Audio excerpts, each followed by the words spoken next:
par le pouvoir, par la décision du pouvoir. Le pouvoir refuse, on garde les mêmes difficultés qu'on a au niveau de la CEI locale, de la CEI nationale. On part aux élections, vous gagnez comment?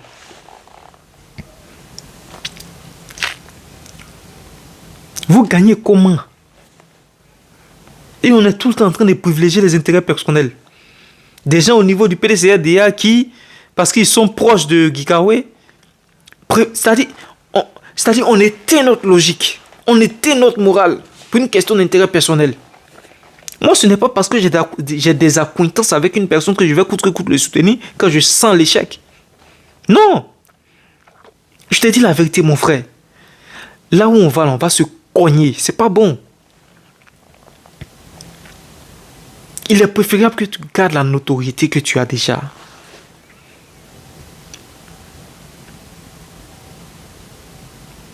Parce que pour moi, c'est pas normal.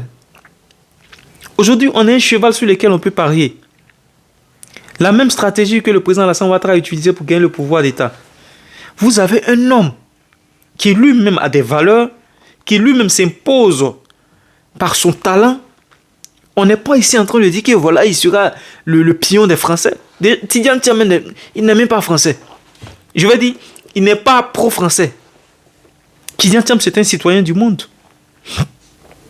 C'est quelqu'un qui est ancré dans la géopolitique.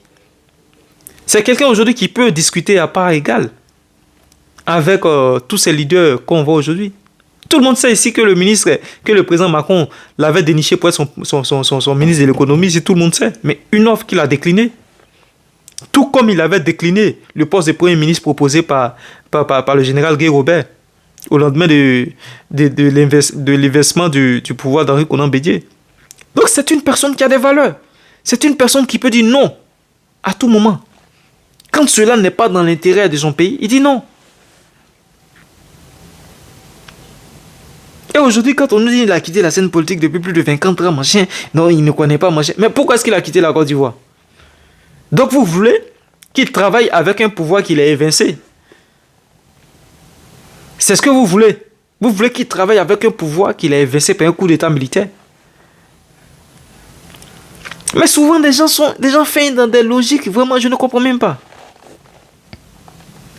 Je ne comprends même pas. Aujourd'hui, nous-mêmes qui ne sommes pas au sein du PDCRDA, on est obligé de s'inviter dans le débat du PDCRDA. Parce que ça relève de l'intérêt national. Il s'agit de notre avenir. Il s'agit de la Côte d'Ivoire. Il ne s'agit pas de prioriser l'intérêt d'un clan politique. Parce que c'est ce à quoi on a assisté depuis longtemps. Ceux qui arrivent au pouvoir, ils privilégient leurs intérêts personnels.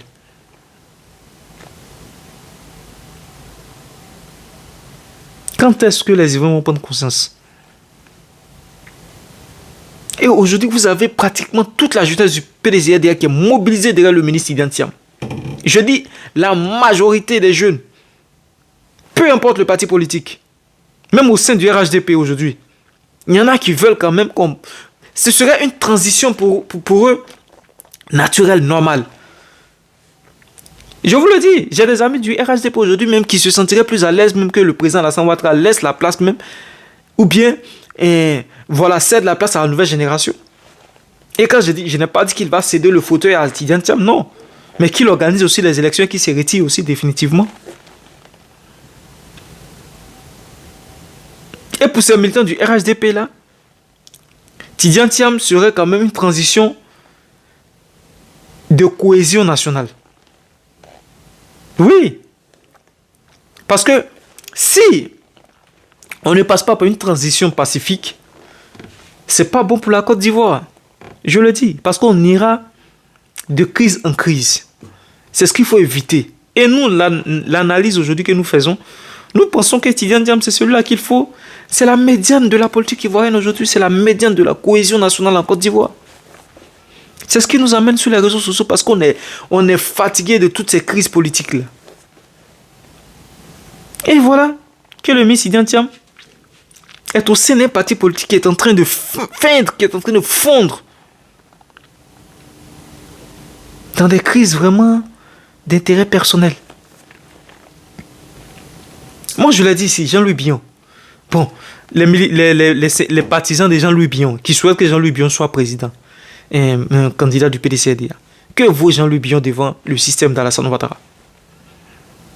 Venez nous dire, vous qui voulez que Jean-Louis Billon préside à la destinée du PDCRDA et soit candidat naturel du PDCRDA en 2025, que vaut Jean-Louis Billon devant le président Alassane Ouattara?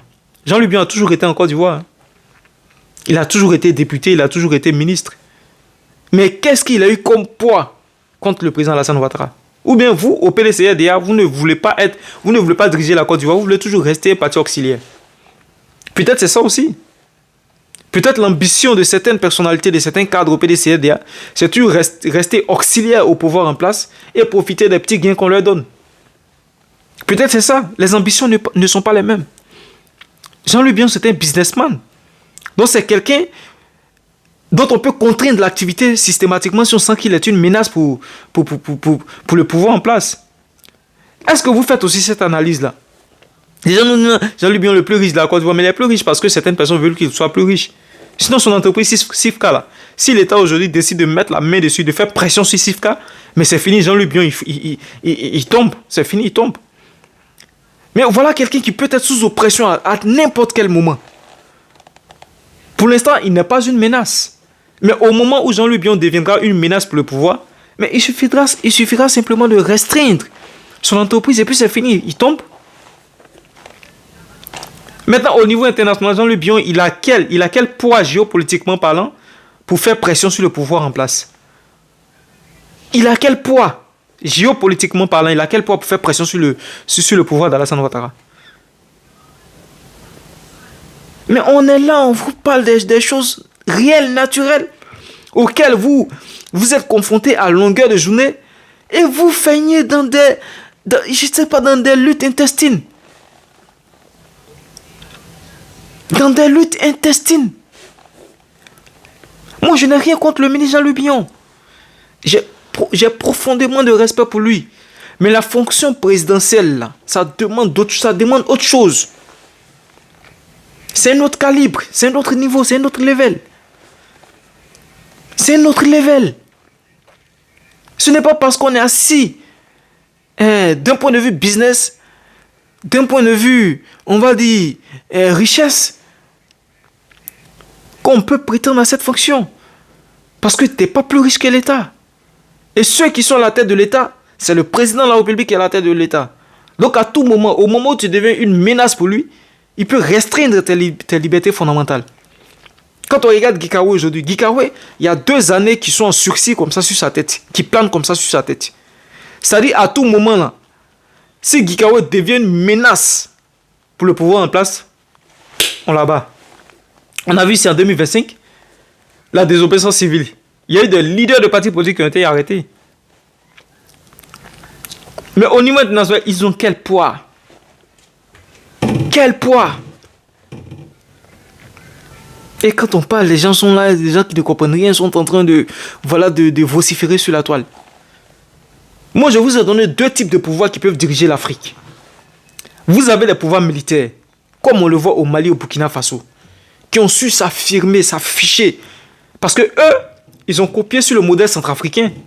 Touadéra, mathématicien, quand il est arrivé, il a vu les Occidentaux ne faisaient pas ses affaires.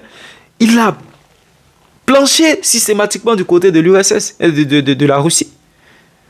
Nous savons tous que nous sommes dans un monde bipolaire, maintenant multipolaire, avec la Chine, la Russie.